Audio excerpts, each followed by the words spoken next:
Hello বন্ধুরা, আমাদের বাড়ির তো কন্যা বিদায় পর্ব শেষ। এখন ছেলের বাড়ির পালা। ওরাও বউকে বরণ করে নেবে। এখন কালী মন্দিরে প্রণাম করে নিল। বোন আমাকে ভিডিওগুলো দিয়েছে ওখানকার, তো আমি তোমাদের সাথে শেয়ার করছি। এখানে কালী মন্দিরে প্রণাম করে এখন ওরা বউকে নাচতে নাচতে বাড়ি নিয়ে যাচ্ছে। খুব মজা ওদের। তো এখন আমি ভিডিওগুলো দেখছি আর খুব ভালো লাগছে। নেক্সট ডে ওদের ঘরোয়া বৌভাত হয়েছিল। সেই দিন সমস্তটা আয়োজন করে সৌমিক এখন পৌলমীর হাতে তুলে দেবে। ভাত কাপড়ের দায়িত্ব নিচ্ছে। খুব মজা করে হয়েছে ভাত কাপড়ের অনুষ্ঠানটা। ওদের শুক্রবারে ঘরোয়া বৌভাত হয়ে গিয়েছে। এখন বড়রা একে একে ওকে আশীর্বাদ করে নিচ্ছে।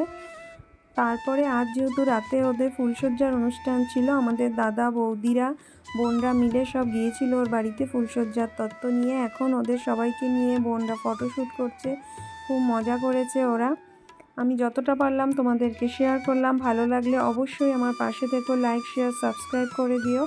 আর বিয়েবাড়িতে একটু মজা না হলে কেমন হয়, তাও আবার বৌদির সাথে, তাই কুট্টি একটু বৌদির সাথে মজা করছে।